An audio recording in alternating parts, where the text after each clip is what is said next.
Não murmure, agradeça. As circunstâncias da vida podem ser medonhas, sombrias, amargas. Qual a reação? Murmuração não, agradecimento. Eu quero tratar desse assunto com você à luz do Salmo 116. E esse salmo retrata a história de um homem chamado Ezequias, que foi rei em Jerusalém. Ele enfrentou problemas terríveis na vida. Embora fosse um homem muito rico, piedoso, de muita influência, ele lidou com dois gravíssimos problemas que poderiam ter arrancado do coração dele murmuração. Mas ele viu a intervenção de Deus e neste salmo ele pergunta assim: que darei ao Senhor por todos os seus benefícios para comigo? Em vez de capitular-se à murmuração, ele entregou-se à gratidão, ao agradecimento. Então, não murmure, agradeça. Mas eu queria aqui traçar para você o cenário que ele viveu. E nesse Salmo 116, que muitos estudiosos o atribuem ao rei Ezequias, ele vai contar para nós o que aconteceu. No verso de número 3, ele disse: laços de morte me cercaram, e angústias do inferno se apoderaram de mim. Caí em tribulação e tristeza. Veja você que ele está lidando com dois problemas, um externo e um interno, um circunstancial, outro sentimental. O circunstancial é que foi no governo dele que as 10 tribos do norte, chamado Reino de Israel, cuja capital era Samaria, caiu nas mãos do poderoso Império Assírio. Esse mesmo império poderoso, guerreiro, expansionista, cercou a cidade de Jerusalém, a capital do Reino do Norte, onde Ezequias era o rei. E afrontosamente mandou um recado para o rei: capitule-se, renda-se, porque nenhum Deus poderá livrar você das minhas mãos. O rei Ezequias, acuado, entrincheirado pelo inimigo, buscou a Deus em oração. E o profeta Isaías disse para o rei: você não precisa temer, essa peleja não é sua, é de Deus. E então, diante daquela afronta, na iminência de um ataque militar, Deus escalou um único anjo, que feriu ao redor de Jerusalém 185.000 soldados assírios. E Jerusalém foi poupada. O inimigo não invadiu a cidade. Deus trouxe um livramento para ele, de uma ameaça real, de um perigo mortal. Porque eram laços, e não laços de brincadeira, mas laços de morte. Não aqui, ali ou acolá, laços de morte me cercaram, disse ele. Mas agora esse rei está enfrentando um segundo problema, quando ele dizia: angústias do inferno se apoderaram de mim. Eu acho que você conhece angústia, todos nós sabemos o que é angústia. Num grau maior ou menor, todos nós lidamos com esse problema.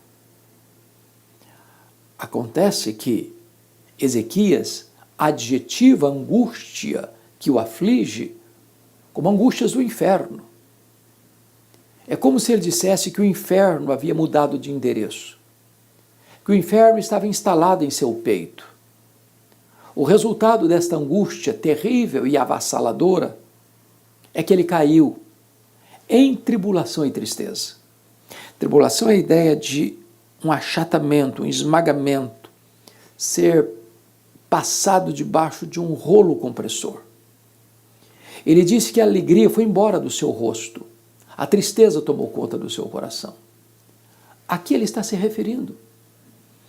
No mesmo período em que ele, aos 39 anos de idade, está lidando com a iminência de uma invasão militar, ele também enfrenta uma doença, uma enfermidade, uma úlcera, que não pôde ser tratada pela medicina do tempo, E a sentença para ele foi sentença de morte.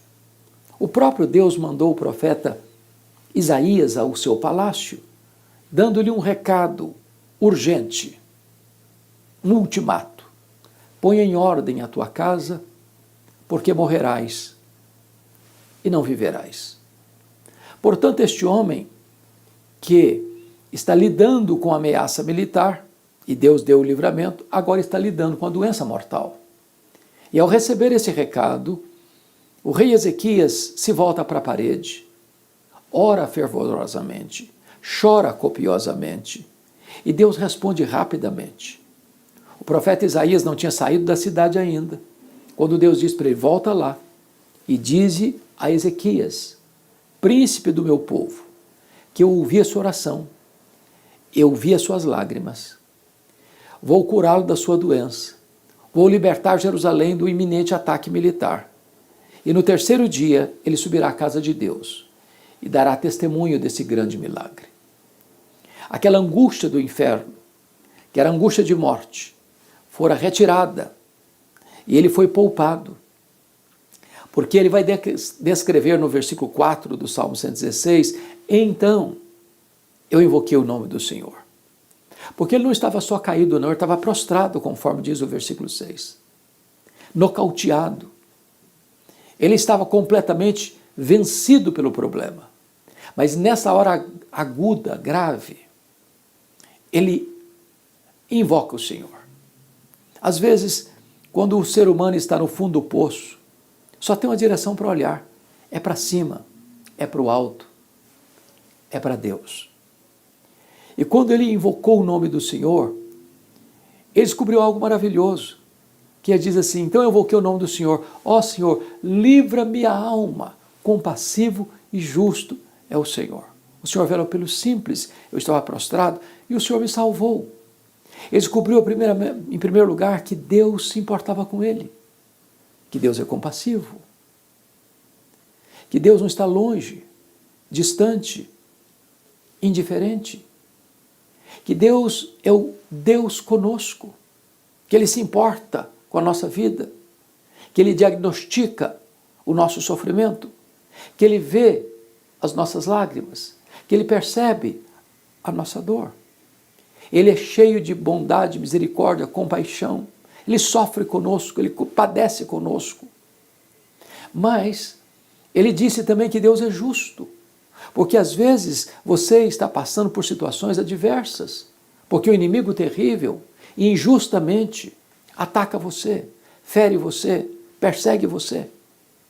E Deus não é só compassivo, Ele é justo também, para livrar você das mãos do adversário, para tirar você desse cipoal circunstancial. E então, Ezequias está compreendendo que este Deus é o Deus que vem em nosso socorro nas horas mais difíceis da nossa vida. Mas este homem vai descrever, no versículo 8, os livramentos que Deus lhe deu. Ele diz: porque livraste da morte a minha alma, das lágrimas os meus olhos, da queda os meus pés. Há aqui 3 livramentos. O primeiro é um livramento espiritual: livraste da morte a minha alma. De todos os livramentos, o mais importante é este, é o livramento espiritual. Porque a nossa vida não se encerra com a morte. O nosso último endereço não é a sepultura. O homem foi criado por Deus e Deus colocou a eternidade no coração do homem. A vida dele, biológica, encerra-se com a morte, mas a vida prossegue, a vida continua. O homem terá que dar contas a Deus da sua vida. Diante dele está a eternidade. E ele disse que a maior e mais urgente libertação de que ele precisava era a libertação espiritual.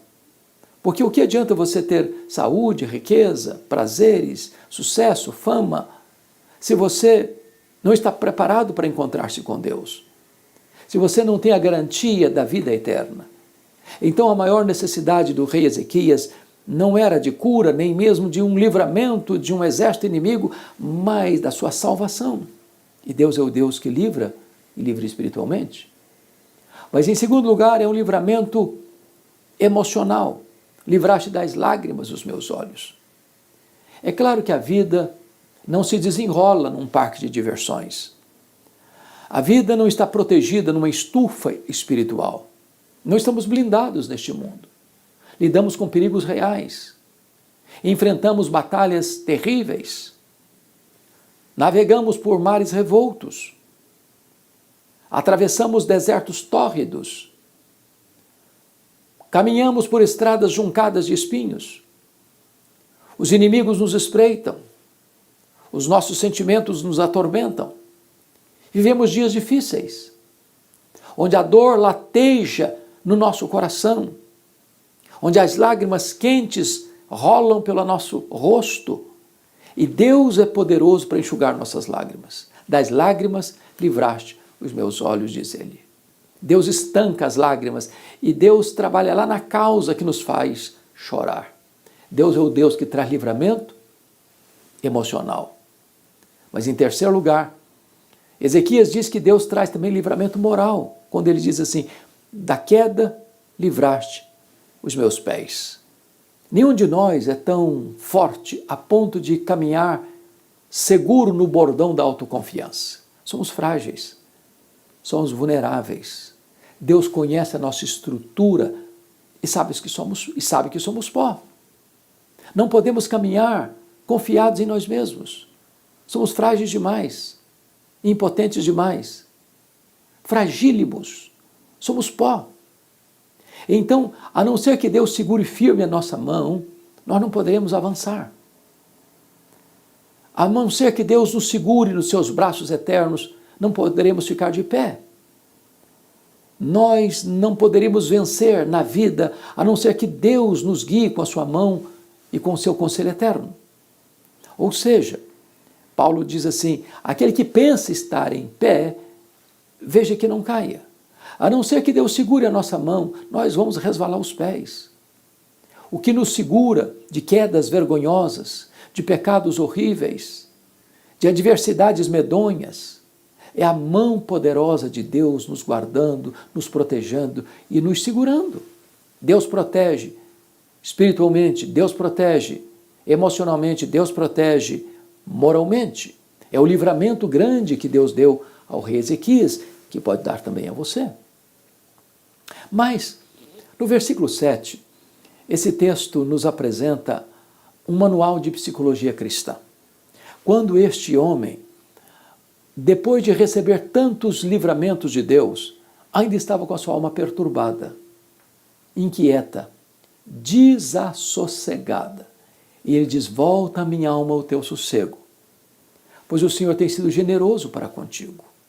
Eu posso lhe garantir uma coisa: é mais fácil você estar diante de um auditório de 1000 pessoas, exortá-las, adverti-las, encorajá-las, do que você se olhar no espelho e exortar a sua própria alma.